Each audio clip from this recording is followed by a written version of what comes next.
Marjorie Ellis didn't go to the bank looking for trouble. At 68 years old, she had done just fine avoiding it for most of her life. A retired school librarian from South Street. Lewis, Marjorie had built her world around order. Library shelves alphabetized to perfection. Holiday pies cooling on the same windowsill each year, and bills paid on time with no need for reminders. That Friday morning, she simply wanted to deposit a check from her son, $9,800, enough to cover a new water heater, a couple medical bills, and maybe a small cushion for unexpected repairs. But what should have been a quiet 15-minute stop turned into something far uglier. Something that exposed a deeper wound in the system. What happened at that teller window didn't just humiliate her. It echoed what far too many people of her generation have quietly endured. Being treated like a fraud in a place where they've kept their money for decades. Before we go any further, comment where in the world you are watching from. And make sure to subscribe because tomorrow's story is one you don't want to miss. She wore her softest lavender dress that day, the one she usually saved for Sundays at New Hope Missionary, and pinned her silver-streaked hair into a neat bun, just like her mother used to do. It wasn't vanity, it was dignity. Raised in the Jim Crow South, Marjorie had learned early on that appearance wasn't just about style, it was armor. You showed up looking respectable because respect wasn't guaranteed. The First Guardian branch on Bingham Avenue sat just 10 minutes from her house, nestled between a hardware store and a struggling diner. She'd been banking there since it was still a credit union with green shag carpet and free lollipops at the counter. Those days were long gone. Now, it was all digital screens and new faces. But Marjorie still believed in routine. She believed in showing up, speaking softly, and following the rules. That's why what came next stunned her into silence. The teller was young, white, and dressed to impress. Long acrylic nails, sleek hair, barely old enough to remember a world before cell phones. Her name was Danielle, and from the moment she saw the check, her smile faded. She didn't ask how Marjorie was doing. She didn't even glance at her ID. Instead, she held the check like it was contaminated, narrowed her eyes, and asked with thinly veiled suspicion, "Is this yours?" Marjorie's heart dropped, but she kept her voice calm. "Yes, it's from my son, David Ellis. He mailed it to me yesterday." Danielle glanced at her screen, then back at the check. "And who is he?" The tone was accusatory, not curious. "He's my son. He owns a company. Ellis Renewables." Danielle clicked her tongue. "This check is almost $10,000. We'll need to verify." That's when it happened. Without a phone call, without a second glance, Danielle slid the check into the shredder beside her.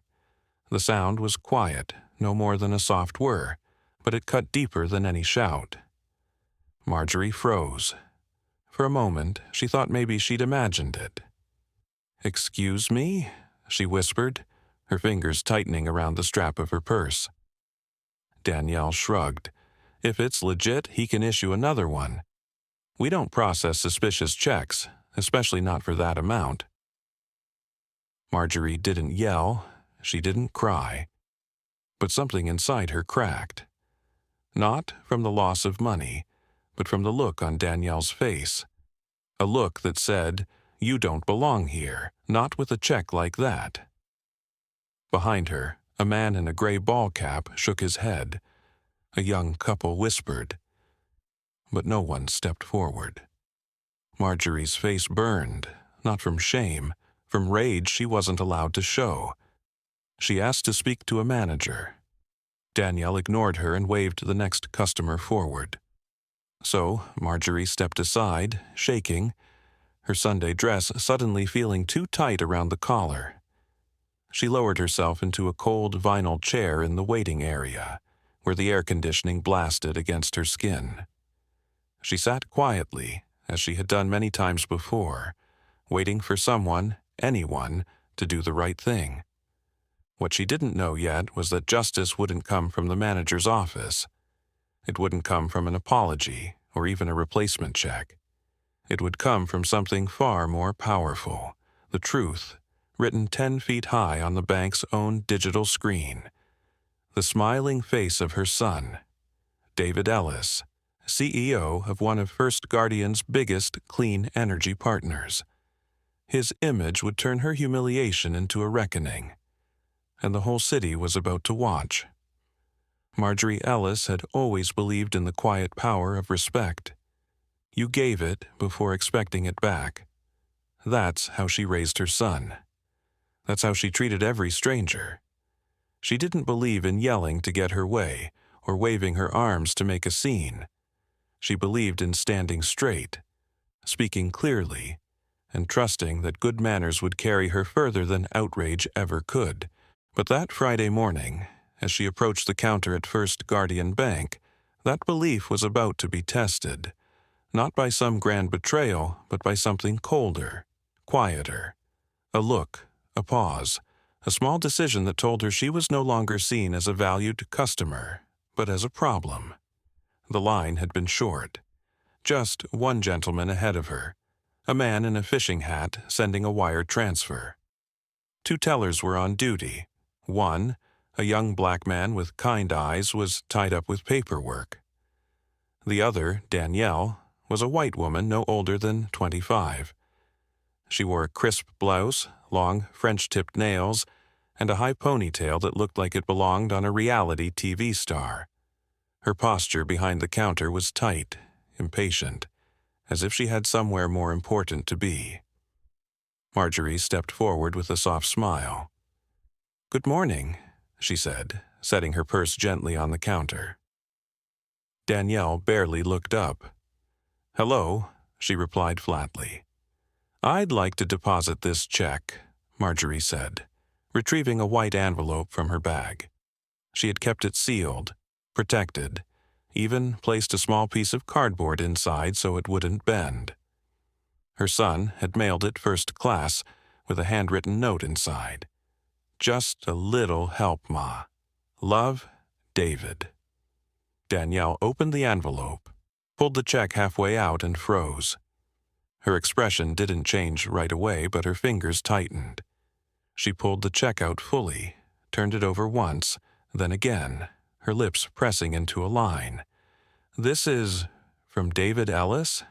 she asked slowly, as though the name left a strange taste in her mouth. "Yes," Marjorie answered, still smiling, still hopeful. "He's my son." Danielle squinted at the check, then looked back at her screen. Her eyes narrowed. "Do you have an account with us?" "I do," Marjorie said, "for more than 30 years, checking and savings." Danielle typed something. Her nails clicked sharply against the keyboard. Then something on the screen made her pause. Her jaw tightened. She looked back down at the check, her voice sharpening. "This check is for $9,800. That's a lot of money." Marjorie's smile faded slightly, but her voice remained steady. "Yes, it's to help with a home repair." Danielle crossed her arms, still holding the check loosely in her fingers, as though it were something delicate or worse, contaminated. "And who is David Ellis?" "I told you, my son." "What does he do?" Marjorie blinked. "He owns a clean energy company, Ellis Renewables." Danielle snorted faintly, not a laugh, but close enough. "Never heard of it." Marjorie tried to stay calm. "He works closely with the city. He's done talks. He's even—" Danielle cut her off. "We'll need to verify this. You understand, right? Large check, unusual activity." Unusual activity. The words dropped like ice in Marjorie's stomach.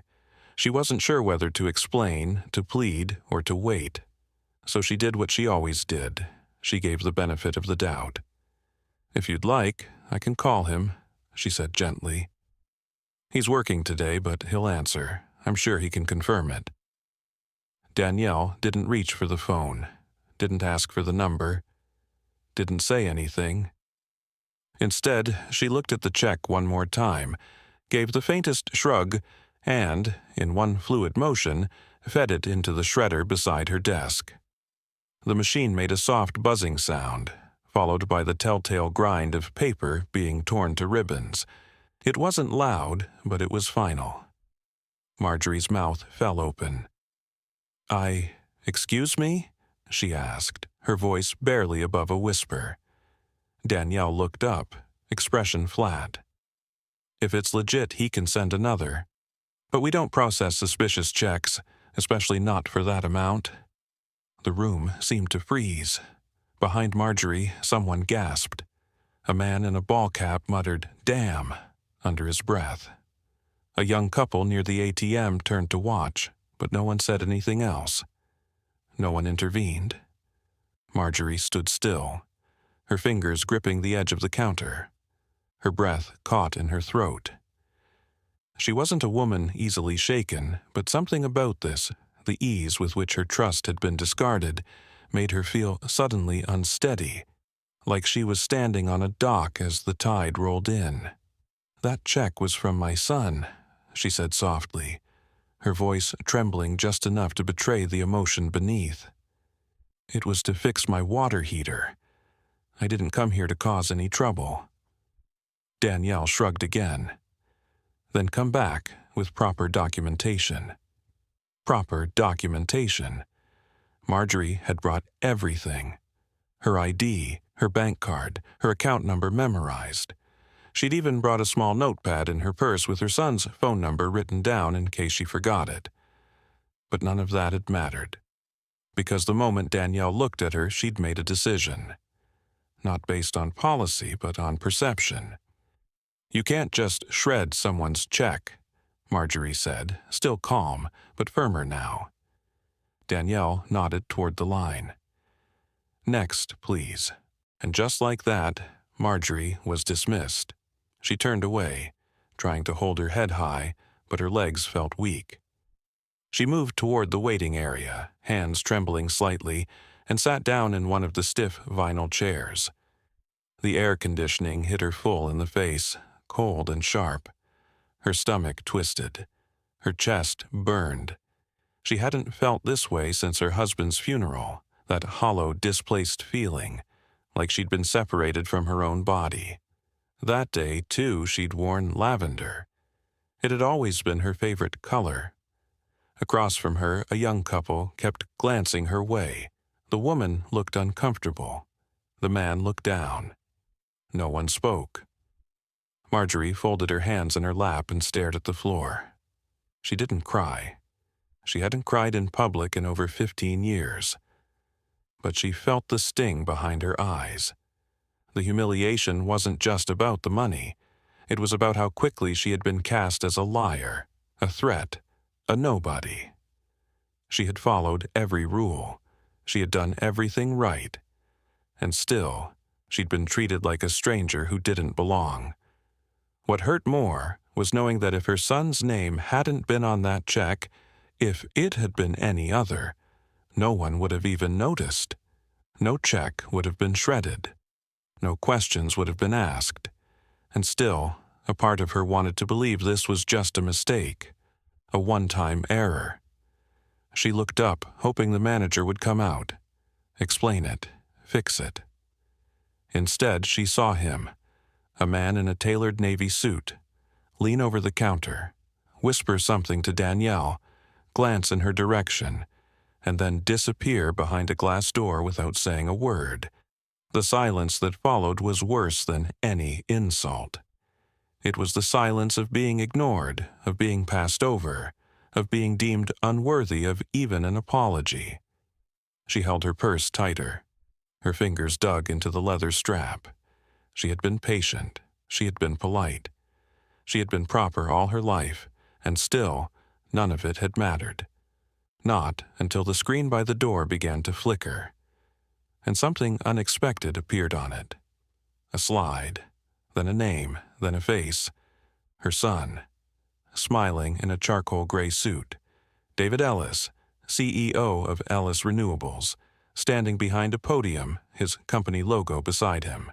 The caption read, "Partnering for a Greener Future, Ellis Renewables and First Guardian Bank." Marjorie blinked, and for a moment thought she was seeing things. But it stayed. Then another slide, David shaking hands with the mayor.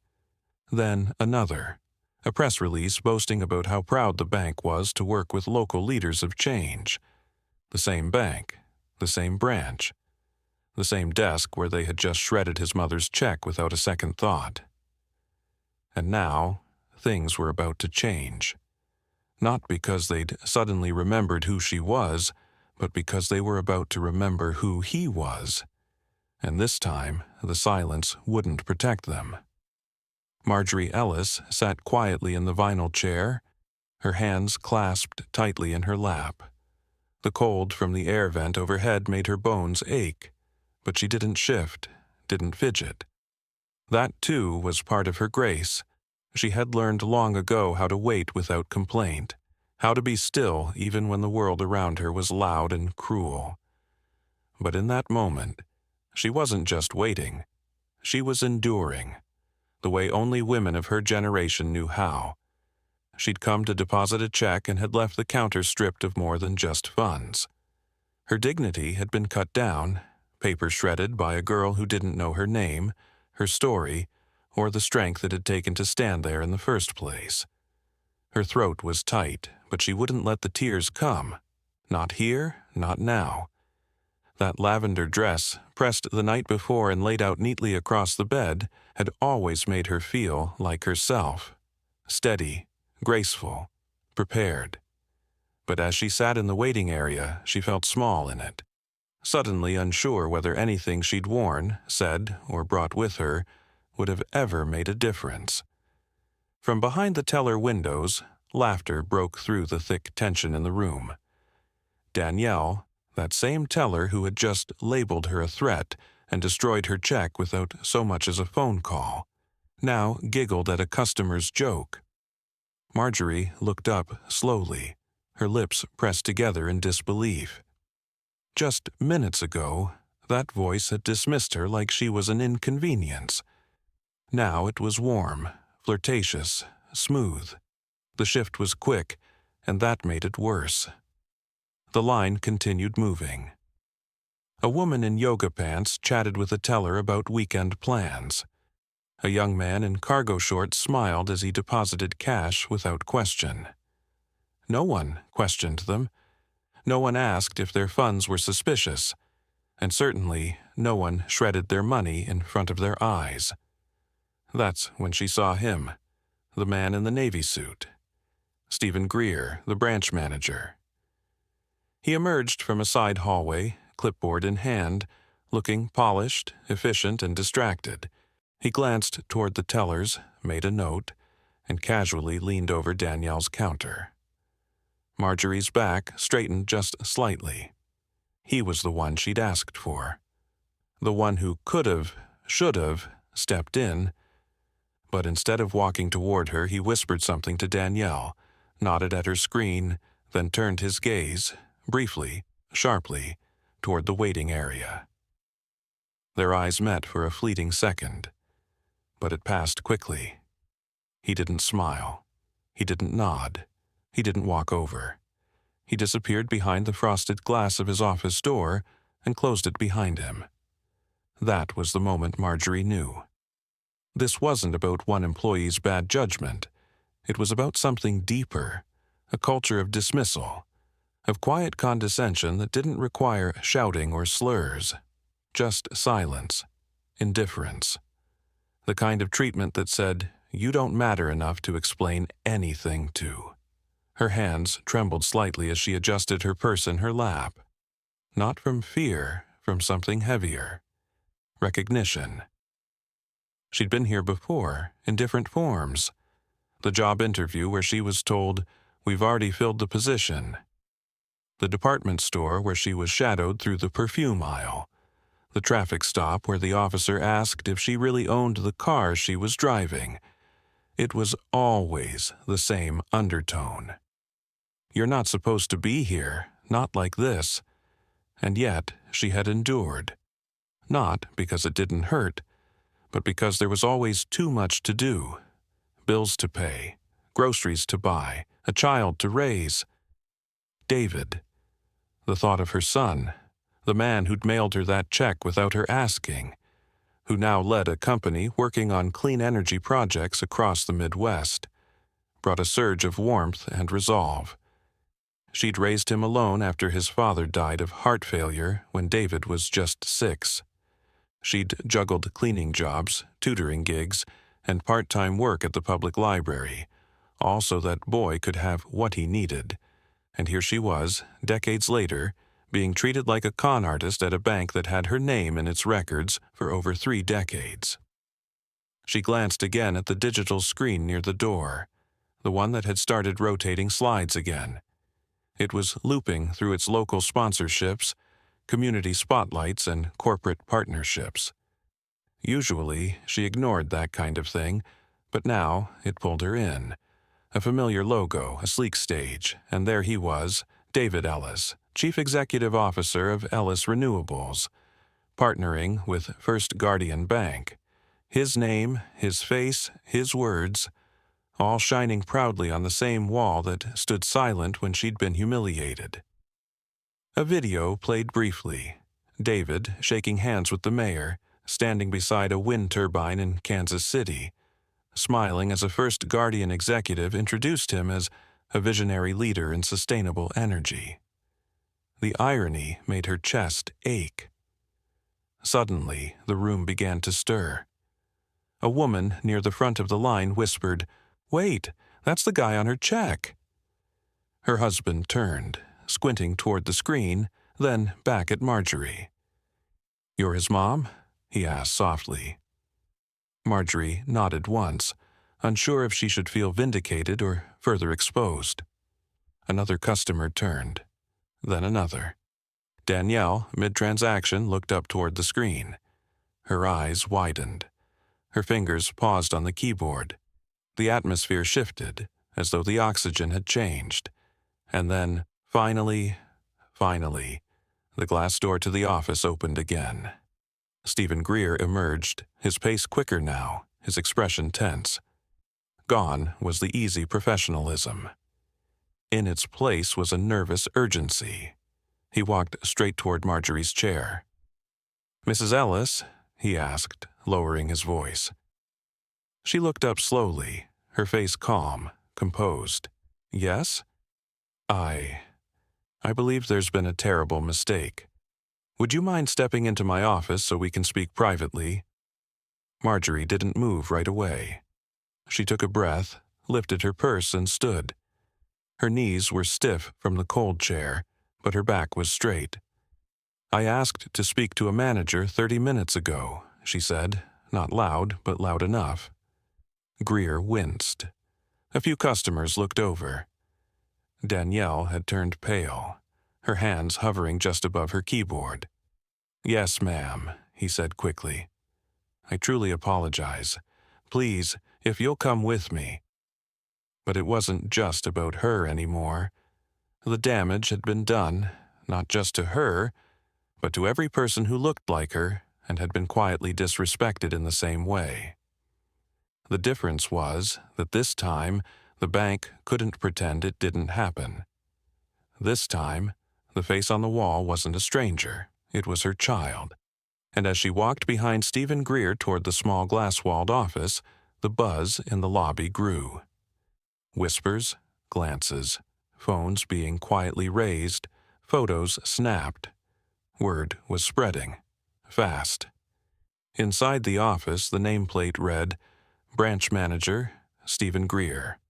A sleek desk, a tidy stack of papers, a bowl of peppermints untouched. He gestured to the chair across from his. She didn't sit. "Please, Mrs. Ellis," he said, clearing his throat. "I'm deeply sorry for what happened today." She looked him straight in the eye. "Are you sorry because of what happened?" she asked. "Or because my son's face showed up on your wall?" He hesitated.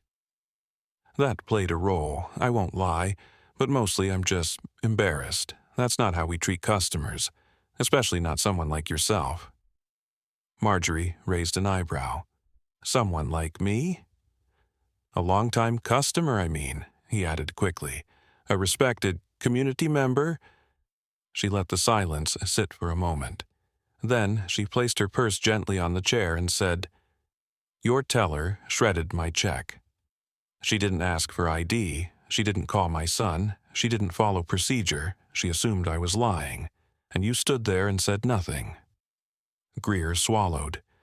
"We will be taking internal steps. Danielle's still new. Marjorie cut him off. Her voice was even. "She shredded my son's check, the man your bank features in ads, a man I raised while working 3 jobs. He said nothing, just looked down at his hands. She let the weight of her words settle, then added, "Now, imagine how she treats someone who doesn't have a son on your wall." That sentence hung in the air, sharp and clear. Greer finally nodded. "You're absolutely right. We'll get your funds replaced immediately. We'll reach out to your son. I don't need you to fix the money," she said, her tone quiet but firm. "I need you to fix the thinking."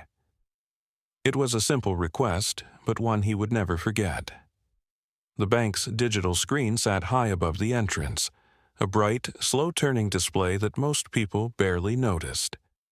It played a loop of slides, images of local fundraisers, photos from small business partnerships, glossy shots of executives shaking hands.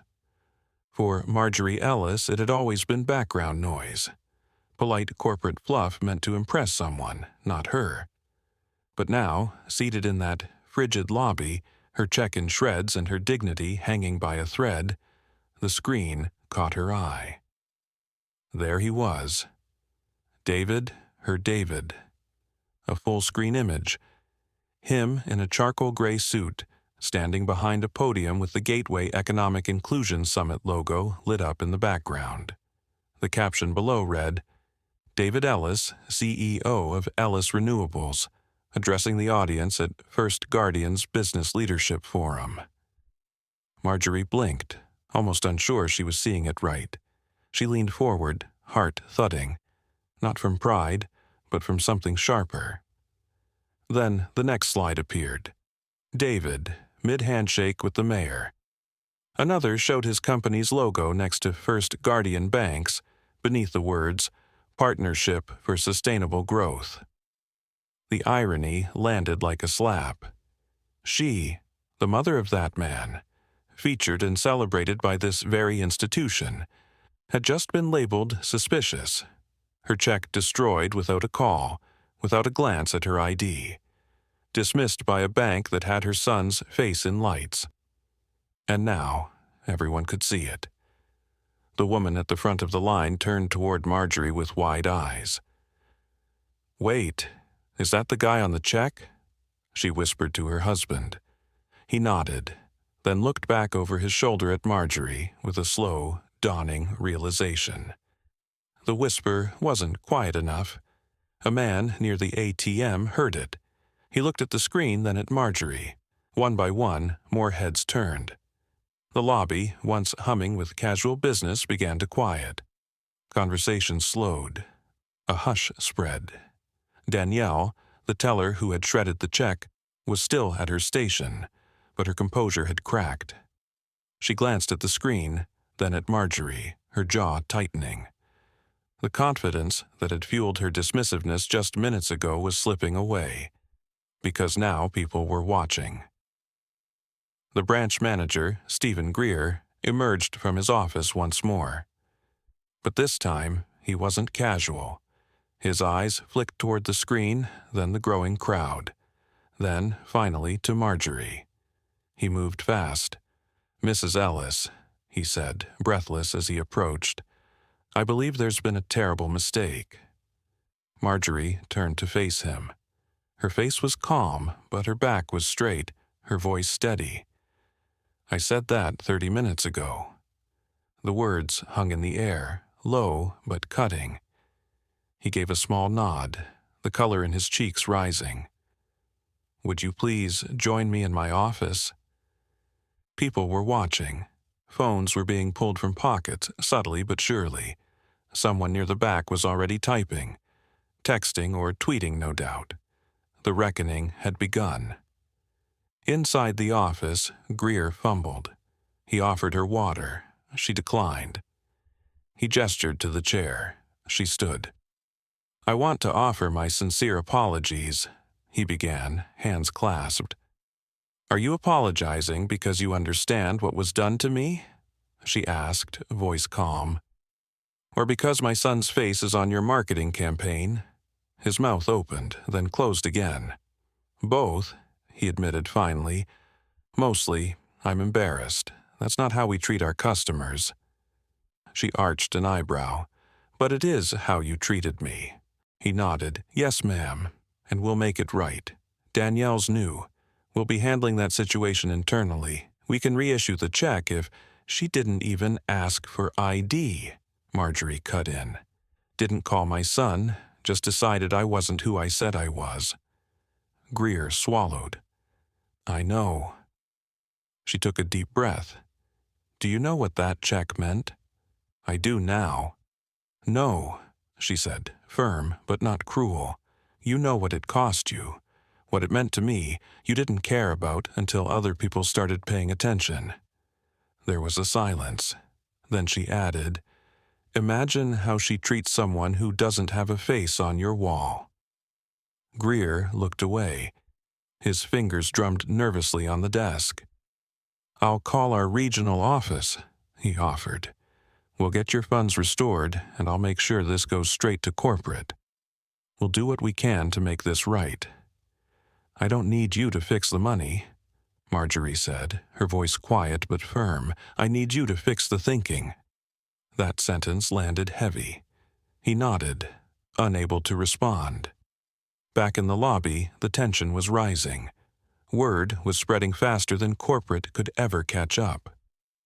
By the time Marjorie stepped back out of the office, at least 3 customers had left the line entirely. Another had walked outside and was on his phone, clearly mid-rant. A teenage girl near the ATM had taken a photo of the screen and was typing on Instagram. The caption would soon read, Imagine shredding a check from this man's mama and still having his face up in your lobby. Danielle was gone.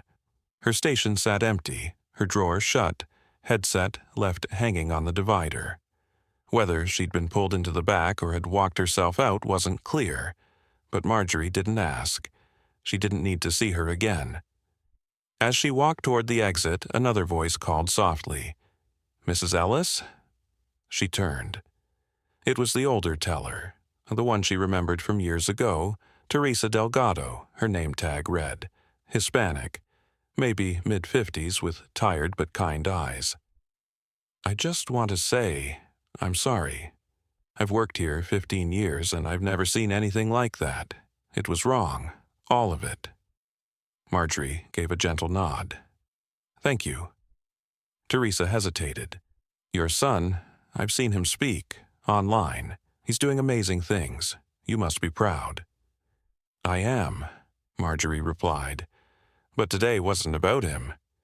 It was about how you treat people when you don't know who they're connected to.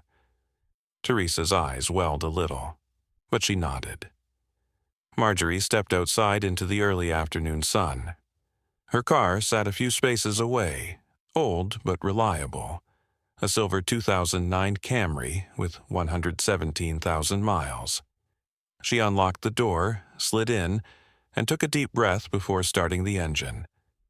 Her hands were still shaking. Not because she was afraid, but because she had been seen, finally. And what people saw, they would not forget. That night, David called. Ma, he said, his voice low. You okay? I'm fine, she replied. Tired, but fine. I saw the post, he said. Someone tagged me in a photo of the screen. My phone's been buzzing all afternoon. It's spreading. She didn't answer right away. I don't want attention, she said softly. But I don't want silence either. I won't be silent, he promised. I know. They stayed on the line a moment longer. Then Marjorie said, "They looked at me and saw a problem. Not a person, not a mother, just a risk."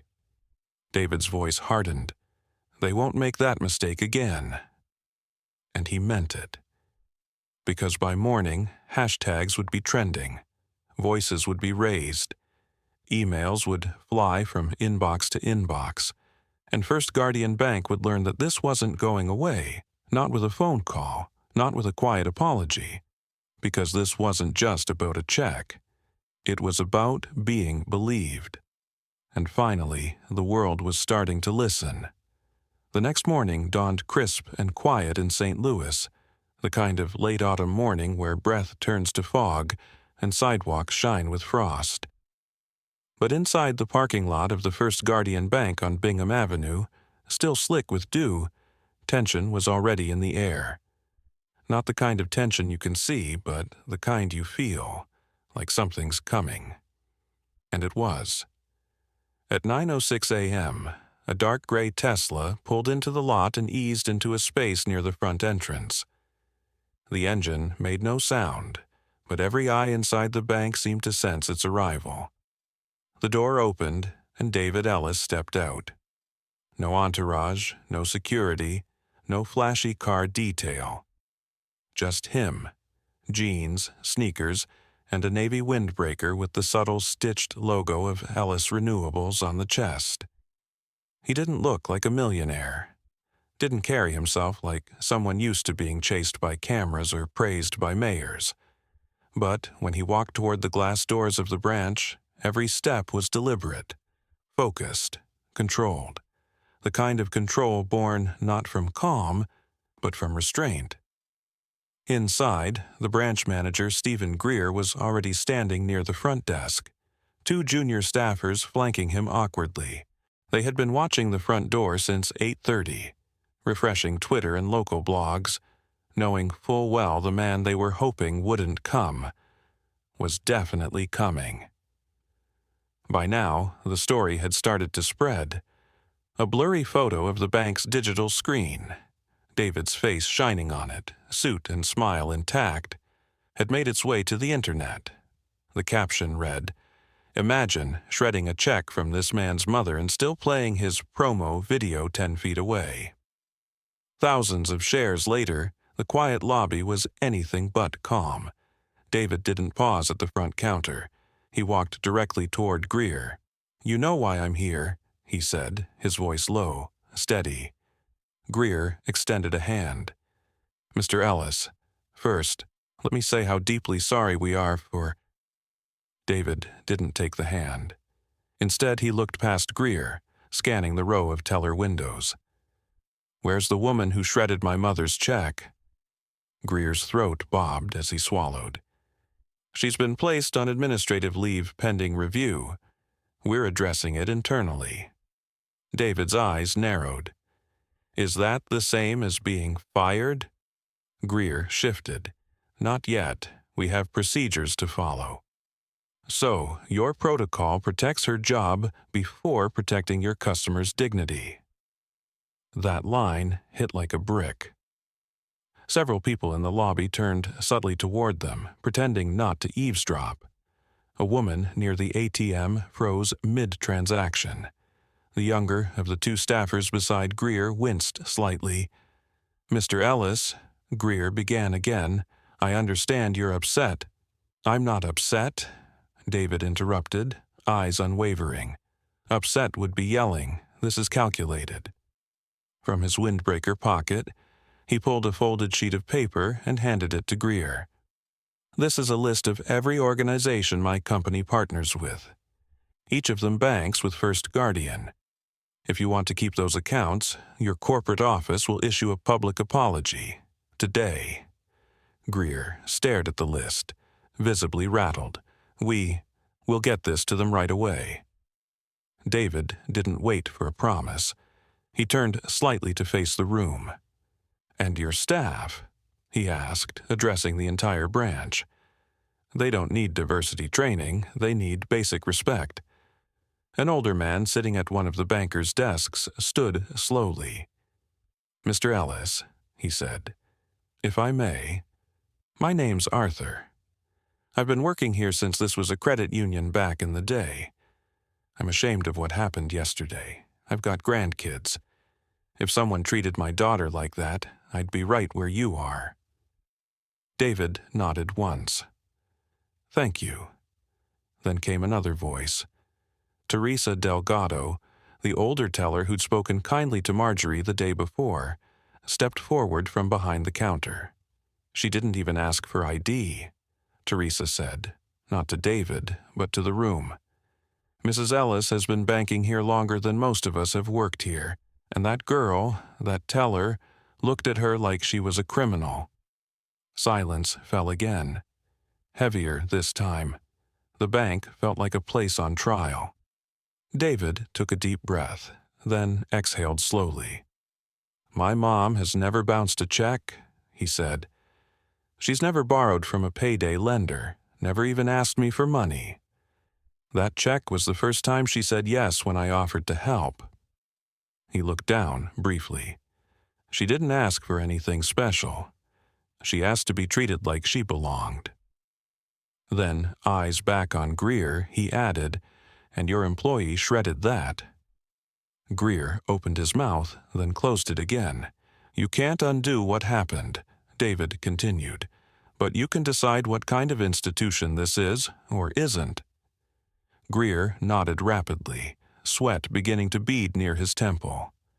"I'll contact corporate immediately. I'll tell them everything." David's tone softened, just slightly. "Good. Because if this happened to someone whose face is on your wall, what's happening to the people who aren't?" He turned and walked out of the branch without another word. The lobby didn't move for several long seconds. Then, slowly, phones reappeared in hands.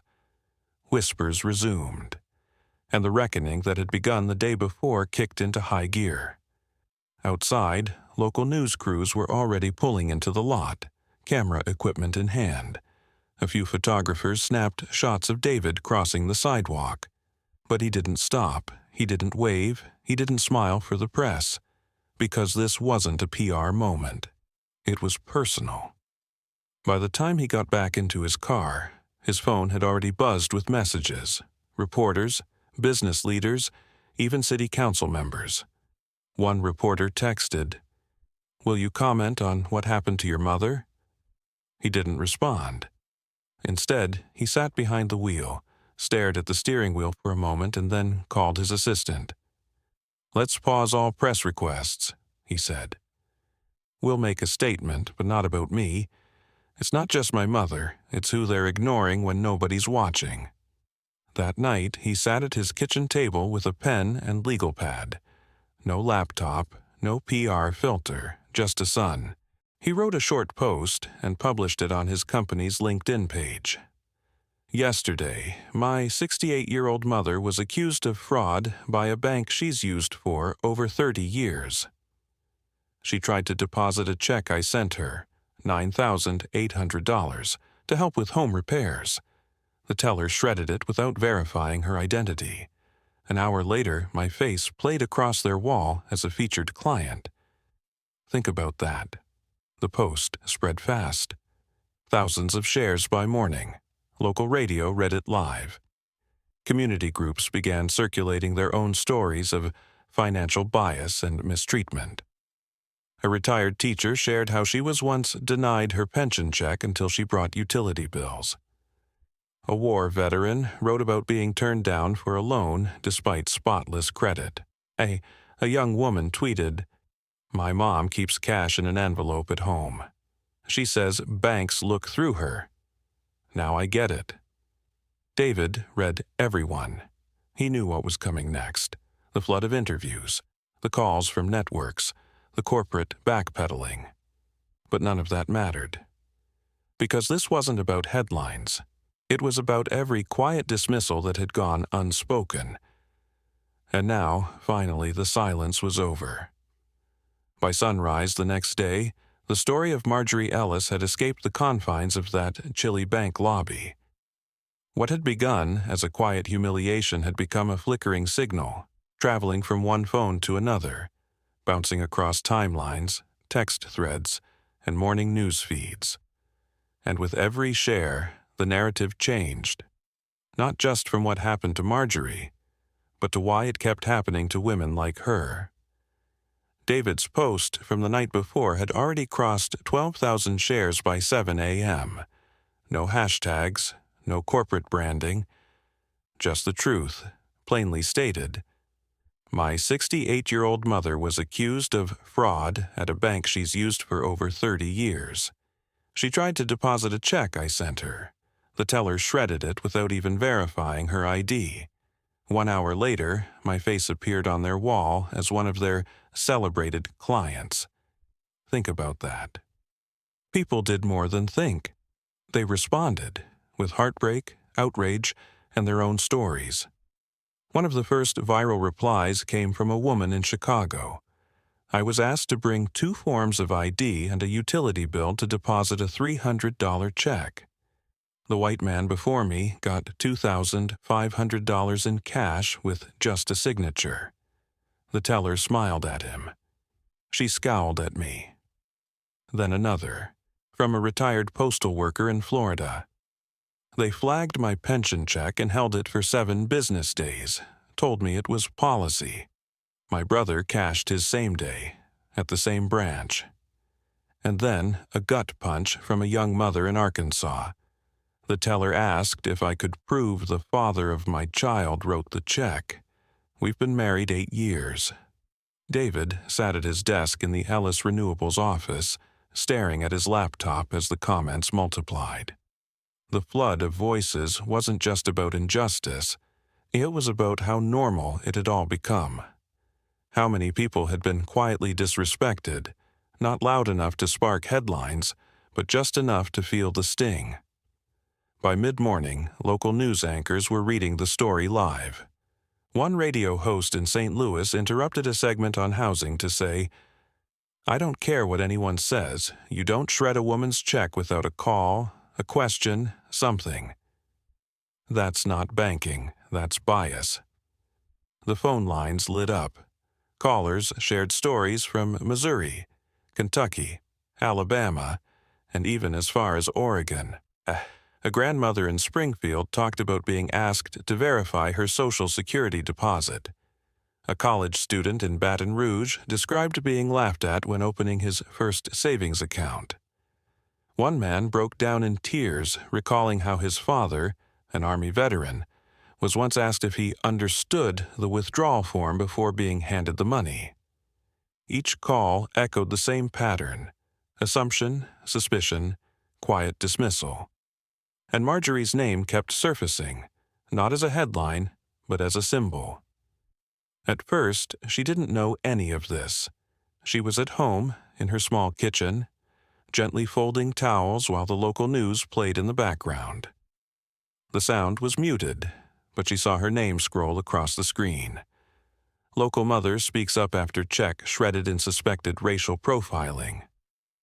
She paused. Her hands trembled just slightly. A knock at the door startled her. It was her neighbor's teenage son, Micah, holding a small phone. "Miss Marjorie, is this you?" he asked, flipping the screen toward her. It was a post from Twitter, David's, but reposted by a local journalist, with over 200,000 views. She squinted at it, then gave a soft sigh. "Lord, have mercy," she whispered. "I just wanted to fix my water heater." That afternoon, David received a call from a reporter at the St. Louis Dispatch. "We'd like to do a feature," she said, "but not about your company. About your mother. Her story's touching a nerve." He hesitated, then called his mom. "There's a reporter who wants to talk to you," he said. Marjorie sighed deeply. "Baby, I don't know if I'm built for all that attention. You don't have to be. Just talk like you're talking to me." The next day, the article dropped. They didn't know her son was a CEO, but Marjorie Ellis's story speaks for thousands. The writing was plain, unadorned, powerful. Marjorie didn't rant, she didn't demand. She told the story just as it happened, her lavender dress. The moment the check vanished into the shredder, the look on the teller's face, the sound of nothing when she asked to speak to a manager, and the pain, not of being denied, but of being doubted. That honesty struck a chord. By Friday evening, the article had been picked up by regional outlets. By Saturday morning, it hit national ones. CNN, NPR, The Washington Post. Everyone wanted a quote. Everyone wanted to feature her. But Marjorie didn't want the spotlight. She wasn't interested in TV cameras or magazine spreads. She was still making cornbread for the church potluck, still clipping coupons from the local paper, still checking in on her elderly neighbor, Mrs. Langston, every evening. "I didn't ask for any of this," she told David. "I know," he said, "but you're being heard." And that, in the end, mattered more than the headlines. The hashtags came next. Their banking, while black, saw she deserved, better Jacques justice for Marjorie. And the stories kept multiplying. Some heartbreaking, some infuriating, some deeply familiar. A father in Kansas posted, "My teenage daughter's savings account was flagged because she deposited too many babysitting checks. They thought she was laundering money. She's 17. A barber in Michigan shared, "Applied for a small business loan, got denied 3 times. My white friend with no clients walked out with $15,000. Same paperwork." It wasn't just about race. It was about being underestimated, being unseen, being erased. Then came the stories of action. One woman posted a screenshot of her closed First Guardian account. "If Marjorie isn't safe banking here, neither am I." Another caption read, "Your employees didn't just shred her check, they shredded your credibility." Banks across the country were now under the microscope. Community leaders called for reviews. Advocacy groups demanded policy changes. Customers began asking questions they hadn't asked in years. Who decides who looks legitimate? Back at the Ellis household, the phone rang nonstop. Invitations for interviews, panels, features, podcasts. David said no to most of them. He didn't want to exploit his mother's pain for clicks or press releases. He wanted change, measurable, permanent change. But one offer stood out, a sit-down with Channel 5 News, a local station known for thoughtful journalism. They taped it in Marjorie's living room, in front of her floral curtains and the armchair she'd had since the 80s. The reporter was kind, patient. "Mrs. Ellis," she asked gently, "when you walked into that bank, did you expect anything unusual?" Marjorie smiled faintly. "No, baby," she said. "I was wearing my church dress. I even brought my ID. I thought I'd be in and out." The reporter leaned forward. "And when the teller shredded your check, what went through your mind?" Marjorie looked down. Her voice softened. "I thought, if this is what they think of me, then what are they doing to folks without a clean dress and a sun on their wall?" The interview aired that evening. By the next morning, the clip had over 3 million views online. The story wasn't about a bank anymore. It was about everyone who had ever walked into a room and been doubted before they were heard. It was about people who played by the rules, brought the paperwork, followed every step, and were still treated like strangers at their own accounts. It was about a quiet woman in lavender who decided, just once, not to let it slide. And America was listening. Marjorie Ellis never asked to become the face of anything. She didn't seek out the headlines, the hashtags, or the attention that poured in after her story went viral. She just wanted her water heater fixed, but the world had other plans. What started as a cruel, quiet dismissal inside a bank lobby became something much bigger, a movement fueled not by outrage, but by truth told plainly and with grace. Within weeks of the Channel 5 interview airing, pressure on First Guardian Bank exploded. Their corporate headquarters in Cincinnati released a second, longer apology, this time mentioning Marjorie by name. They referenced training protocol failures and promised a systemic review of teller conduct and cultural sensitivity practices. But for many, it was too little, too late. Customers had already begun leaving. Screenshots flooded social media, account closures, letters of protest, credit card cancellations. A young man posted, "If they can do this to a CEO's mother, imagine what they'll do to mine." And yet, through it all, Marjorie remained grounded. She declined the settlements. She avoided the TV panels. She turned down book offers and press tours. Instead, with David's support, she helped launch the Ellis Fund, a modest nonprofit dedicated to helping seniors navigate the banking world with confidence and dignity. The foundation offered small grants for elder financial abuse victims, hosted workshops at community centers, and created a hotline for people who'd experienced quiet bias in everyday transactions. David took it a step further. Every Thursday afternoon, no matter how packed his corporate schedule, he sat with his team at the two-room office they'd rented above a barber shop on South Broadway. They didn't hire a big PR firm. They didn't spend money on logos or slogans, just a printer, a phone line, and a mission: to make dignity the default.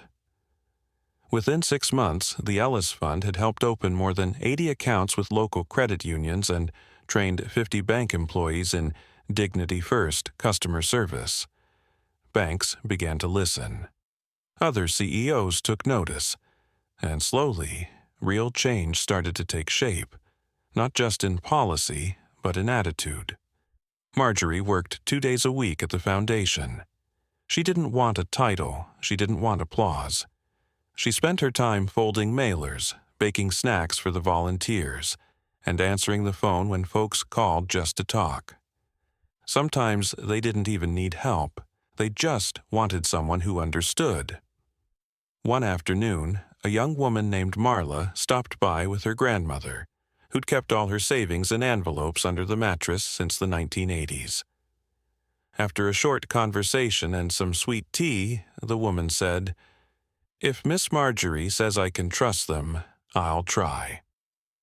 That was how change really worked, Marjorie thought. One person at a time. One conversation, one broken assumption, one restored piece of faith. She never wore the lavender dress again, not because of shame, but because it had served its purpose. That dress carried the weight of a moment that changed everything.